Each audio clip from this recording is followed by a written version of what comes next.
Welcome to the Holy Yogi, where we help you find the guru inside of you. Hello, beautiful. Hello, handsome. Mwah! If no one has told you today that they love you, please let me be the first, because love is the greatest medicine of all, and love makes the world go round and round and round. Hey, we're in a love vibe anyway today, because today is day 5 of our phenomenal series that we're doing as far as how to find your soulmate in 2019. Yes! Everybody looking, where are you? Are you there? Are you there? Are you there? Everybody's looking to really get into the business of truly getting back to the basics. And that's being in a loving, healthy relationship with who we are divinely ordained to be with. So, we had day 1. Go back and see the wonderful videos. And if this is your first time here, I'm so excited. Welcome. And this is the one thing I want to tell you. What I need you to do is, like, comment, subscribe. Let's make this really engaging. This information is absolutely for free. And if it's free, it's for you, and it's definitely for me.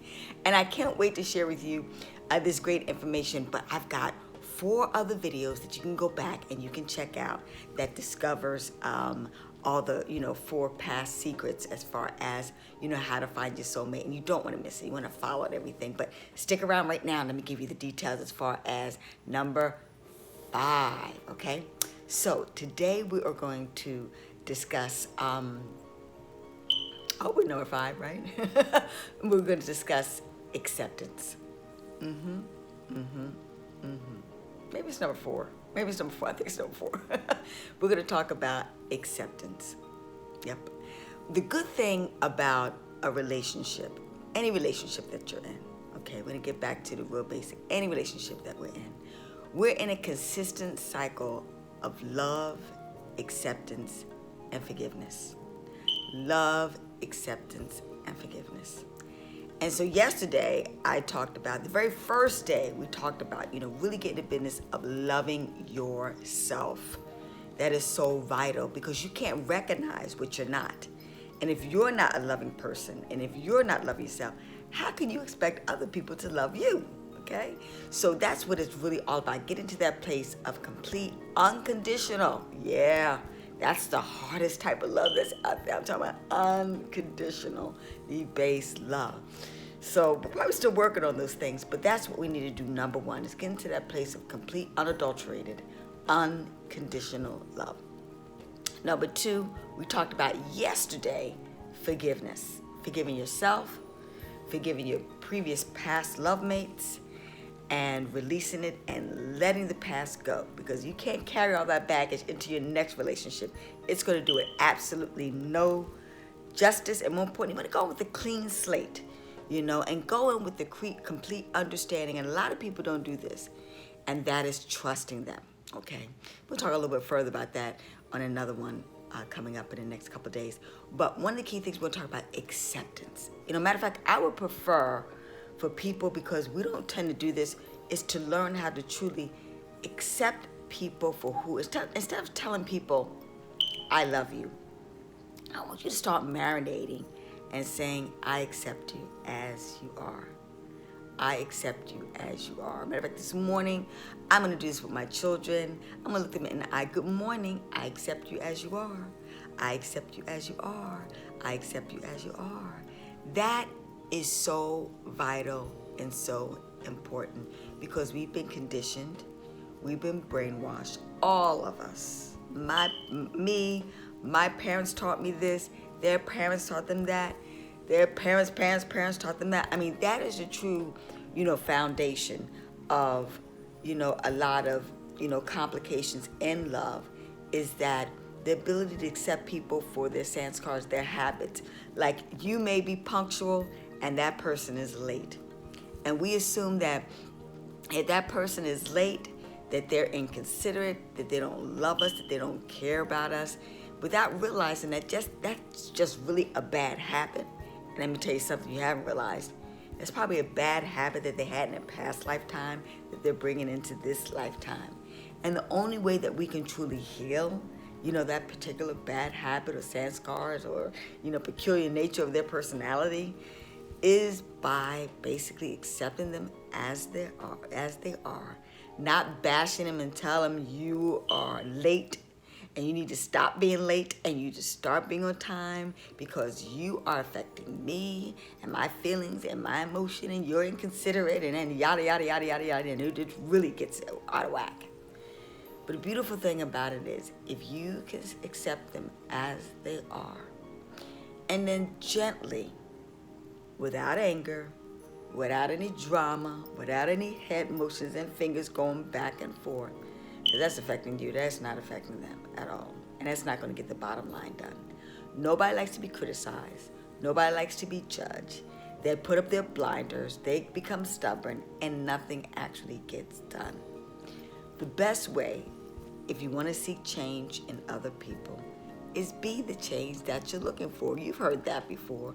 Be the change you want to see in the world. How can you expect people to want to have a peaceful, loving relationship with you if you're not approaching them in a peaceful, loving fashion? Okay? You got to be practicing what you're preaching, even when it comes to the point where you're disappointed in someone's behavior. And learning to accept them at all, and quite frankly, laugh it off, okay? Because when it's somebody else, when it happens to somebody else, you notice we always laugh it off, okay? When these things, and we don't take it personal because it's someone else's issue. But to be quite honest with you, it's truly our issue too, because I am you and you are me. It's just a little portion of us inside of us, and it's a big portion in someone else, okay? Nobody's ever always on time, and that's where compassion comes in at, and being caring and considerate and having grace and mercy about people's bad habits and the like. And more importantly, get personal without taking it personal. That's the issue. We just take it so personal when people do things that we would not do, okay? It doesn't make us martyrs. It doesn't make us perfect or anything of that nature, because in some area we may have weakness, okay? We may not put the toothpaste or tooth cap on top of the toothpaste. We have our own little issues, okay? We may be stubborn, okay? We may be, let's see here, lackadaisical, we may be lazy, or, everybody's got their pros and everybody's got their cons. Cons is the bottom line, okay? And more importantly, what is important to you may not be important to another person, okay? Some people like a lot of love and a lot of affection. And some people show their love and affection by being responsible and paying the bills on time, etc. They may not verbally state it, but they do it via their actions, okay? And maybe you might want a little bit of that in your relationship. You may crave for being verbally expressed as far as, your love is concerned, etc. So, that's what you do. You let people know that brings you peace, that brings you joy. Or you like little tokens of appreciation to show that you love, a little love letter, in the mailbox or on the refrigerator or on the mirror before they leave, to show their token of appreciation. Or you like physical expression, a hug, a kiss, a whisper in the air that I love you, okay? But the bottom line is that if you're in a love relationship with someone, you first want to begin by saying to yourself, I accept you as you are, number one, okay? Now, the number two aspect of that relationship is that what you want to do is you don't ever want to. Now, when we're in a love relationship with someone, what do?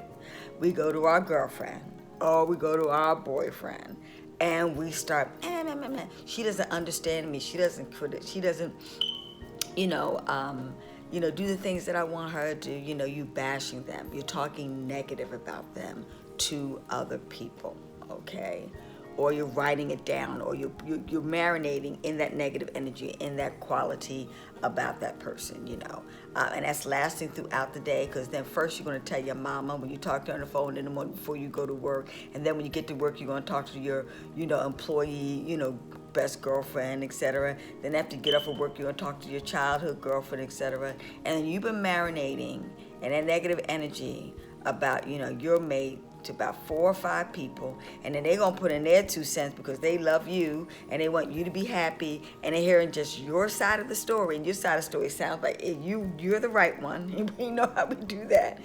And then and it just marinates. And then you get back home and then you mad all over again because you're constantly rehashing over and over again that negative feeling, that negative emotion, and you're putting those negative words out there. So what happens is by the time they get home, and you may have already discussed it, they may have already forgotten about it, and they seen you love and light, and then that negative energy they can feel it. They start putting that stuff on you, and then you're at it all over again. Okay, so it's so important that as you accept them as you are, that you don't marinate in it and keep on perpetuating it. That's the main thing. Don't speak it into existence. Don't give it any more power. And then even if you think it in your brain, boy, that guy is considered. Matter of fact, prime example is today, as I was preparing, to get dressed, to get ready to chit chat with you today, I had a negative emotion just popped in my head. See how it becomes a habit. Negative, thought about my ex-husband. And it popped up in my head. And I immediately said, Cancer universe, that's not the truth. That's not going on with right now. I send him light. I send him love, wishing him a beautiful, happy day, and I went on about my way. And that's what you need to do, because I'm not saying I'm perfect or anything of that nature. I'm not saying that these things are not going to happen or come up. What I am saying is these are the strategies, these are the techniques, and we've been divorced for 10 years. Going on 11, okay? So, the beautiful thing about it is that it becomes entrenched within our subconscious level, and then we forget all about it. But when it shows up in our future relationships. That's why I was telling you we got to do those forgiveness exercises, and I've done those forgiveness exercises, and it just popped up.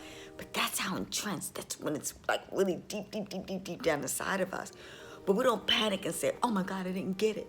No, what we do is saying, "Hey, I'm human," etc. But now the gift is that we know, boom, Cancer universe, send it light, send it love. And once you do that, it cancels all that negative thought and karma, and then you push it in light and love, etc. in your future relationships. When you don't do that, once you cut off those relationships, once you find them completely the problem and what's wrong with the relationship, what does it do? You carry it over into your next relationship. And do you notice? It happened to me. Let me be the first to tell you. Tell the truth and shame the devil. That the next relationship that I got after my marriage, would you believe it's a coincidence? Not really.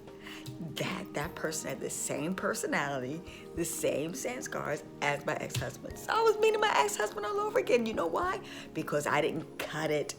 I didn't solve it. I was still carrying around that baggage. So that's why it's so important that you do that forgiveness exercise and you release that negative, because all you're going to do is, if you don't learn the lesson in the lesson and your past relationship, you're going to repeat it over and over again in future relationships that you're in. So it's so important.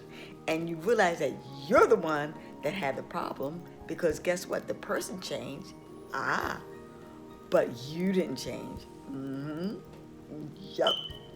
So I was really excited about that because I got it. And the beautiful lesson was that I got it quicker, sooner, and faster. I got it right away. So I knew, boop, boop, boop, boop, he was not the one in a matter of seconds. So that's the beautiful thing about it, So I want you to get excited about that. As you can see, I'm getting passionate and excited about it because you solve the problem. You nip it in the bud. Yes, with your past relationships. So as you start to go in to other future relationships, you can recognize the problem as soon as you see it, because you focused on healing the previous problem in the relationship. Because what I was dealing with in the past, And keep in mind, your first relationship that you ever have, for me, if you're female, it's your dad. As far as your love interest, that's your first like male, indoctrination or understanding of relationships. So my dad was emotionally unavailable. He was physically unavailable because, my parents got divorced when I was a child, a baby actually. So I never grew up with him. So I never had an interaction with the male to fully understand how to engage within just a platonic relationship, a fatherly relationship, or a brother relationship. It was only when I got into romantic relationships, I got to learn about their personalities, okay, their little, quirks and things of that nature. So I was major uneducated as far as how to deal with them. And so because of that, my only understanding was a dysfunctional understanding of what love was, an unavailable man. So I recognized, hey, there's love right there, an unavailable man, and yada, yada, yada, yada, yada. So anyway, that was my pattern, okay? So I hope you're seeing the importance of, number one, recognizing it when it's so to go through forgiveness, and number two, accepting them as they are. But let's say, for example, that, so you see those qualities, and can that person change? You better believe it. Can you change your philosophy about that person? We talked about that yesterday. You definitely can do that. So that's why the third thing in it is that what you want to do is, as you accept them as you are, as you don't marinate or give it any power, speak to them in existence what you want them to be. Okay, and what I mean by to be, they naturally are, because we discussed this before, that our natural nature within us is to be loving, is to be compassionate, is to be grace and mercy and forgiveness, etc. What has happened over the generational karmic lifetimes that we've lived, we've forgotten it and we've gotten away from it, etc. And sometimes, once again, in that past lifetime, we didn't learn the lesson, so we're bringing it into this past line to get it right, okay? Because you're going to continue to get that lesson over and over again. If you're being an inconsiderate person, you get that lesson over and over again until you get it. And then you go on and learn a new lesson, etc. You come back to this lifetime. So I'm very clear. It's been a child's lifetime, so I'm going to get it together in this lifetime so I can go out to the next dimension and it be all good and all cool. So that's what you want to do. You want to, let's say, for example, my lovely son, I love him. He's supposed to be up at 8 a.m. in the morning, my youngest one, and he's not punctual. My oldest one is not punctual. But when I see them in the morning, I remind them, thank you so much, even if it's 8:10 or 8:20, for getting up on time. I really, truly appreciate that, And then in addition to that, when they've got something that they want to do on time, like get to their game practices on time, then remind them, in a very loving way, I'm so glad that you're on time for your game practices. And I'm so glad that I'm on time for you so you can get to your game, because that's how much I love you. Do it in a very gentle and a very educational, teachable moment type of fashion, so they truly get it and they'll be more considerate of it, and they'll learn to get up on time and do the things that they need to do in order to increase their virtue in life. So, and then you don't have to necessarily verbally state it to them. Do it privately. Do it quietly. Just let it be in your light and your love. When you're in your prayer in the morning, and when you're asking the universe to make you a better wife, or to make you a better husband, or to make you a better father, or make you a better friend, or make you a better business partner, when you're saying those prayers in the morning time, send them light, send them love, of prayers of being on time, being punctual, of being considerate, and all those type of things. Let me give you an example. My oldest son, this happened, just recently. One of the habits that I was, just embedding into my children: please do not leave the kitchen when you have something on the stove, because it can cause a fire. And all you guys know that it can cause accidents. When you have something on the stove and you're cooking it, you need to be in the kitchen to attend to it at all times to avoid accidents from happening. Most accidents happen in the bathroom and happen in the kitchen. Okay, so we got to be attentive to that. So lo and behold, what I say about my children every single day, I put prayers and light and love of them. And I always say, dear universe, keep my children accident and injury free and forever healthy. That has been a habit since the beginning of time, because parents, you guys know this. You know, you can't be around your kids all of the time. You can't protect them all the time. You know that God's force and energy and power and light and love is so much more abundance and can see things in the future, in the past, and right now better than you can. So I put that vibrational frequency on my kids all the time to keep them fully safe, sound, and secure and protected. Lo and behold, I went out, I forgot, maybe I'm going to the bank, whatever the case may be. I come home and something exploded on the stove, and my son was like, don't come in the kitchen, Mom. Thank you so much for teaching me to stay in the kitchen, because he mistakenly put a glass, pie crust pan on the burner, thinking the burner was off, but the burner was actually on, and heat caused it to expand and explode. Whew, and the fire was started, and he was able to put it out because he was right there in the kitchen while he was cooking to address the matter right away. If he hadn't been and hadn't listened to me, it would have been a major climatic experience, fire department, yada, yada, yada, yada, yada, yada, and a lot of drama, okay? So, but the moral of the story is that because I put light and love on him, because, and in essence, that sand scar got healed, because the universe, if you don't get the blessing and the lesson, it would definitely give you a test. And it's better to have a testimonial it's better to have a test in order to have a testimonial in order for you to fully grasp it. Sometimes people are hard-headed, so they have to have an experience. Since that experience, my son got it, and he really appreciated me being patient with him to learn it, because he helped save our home. And I'm glad and I'm proud of him. But get back to love. It's the same thing with your love relationship.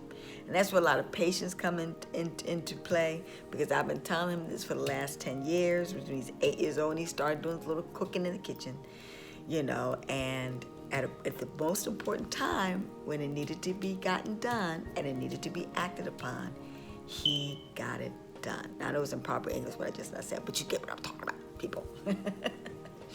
So that's what I'm really excited about you about. 1, 2, 3. Accept them for their sand scars, for their habits. And like I said, it could be a good habit for him, but a bad habit for you. Is all relative. So that's why we're going to be gracious about it. Number 2, what we're going to do is not give it any power, not keep bashing them or breathing into existence what you don't want to happen. So you speak what you don't want to happen. You're going to keep getting it. You're creating it, okay? It becomes a self-fulfilled prophecy. If you want, the best way to create it is to transform it by speaking to existence how you want them to be. If you want them to be more loving, affectionate, and compassionate, be more loving and affectionate and compassionate, and be more giving. Okay. Another a prime example of that, when I was a little girl, being Aquariuses are not as physically, or emotionally or expressive, etc. My mom is a Pisces, and she is an emotional person, and she likes to verbally and physically address her love for you.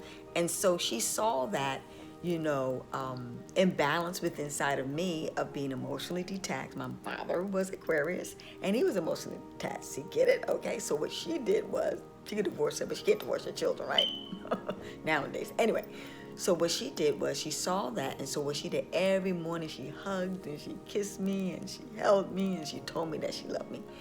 Of course, you love that, all that little yummy, yummy, yummy, yummy hugs and kisses and everything. It feels so good that as I grew up, guess what? When I had my kids, and that's not my natural inclination, I hug and I love and I kiss my kids in the morning, because I knew it made me feel good as a kid, and I knew it definitely. Who doesn't love love? That's the key thing I want to fully up there. Who doesn't love love? Okay, so that's what I did for my kids, and now my son, who is a Gemini, once again, air signs are not as emotional, etc. He fades in and out. Okay, he has his moments. He's a lot more loving, and he caresses me, he gives me hugs, and he gives kisses, and he says that he loves me because we made it, turn the negative attributes into a positive and made that the primary habit. So this went a little bit longer, but I need you to fully, but this is one of the most important things that so many people, so instead of saying today that they let you love them, say, I accept you. And good morning, I accept you as you are. Good morning, I accept you. When you come home, I accept you as you are. And you start to feel more compassionate. You start to feel more loving. You start to feel more giving, okay? And it's a whole lot more mercy inside of your heart and your soul. So that is the wonderful secret today on day 4. I think it's the day 4, okay, of this wonderful experience. Yeah, it is day 4 because you know why? It's Wednesday and we started on Monday. Okay, so day 4 of the wonderful How to Find Your Soulmate Secrets of 2019. Yes. Have an awesome, awesome day. And I want to wish you guys peace, light, and love on this day. And take it away. Bye-bye now.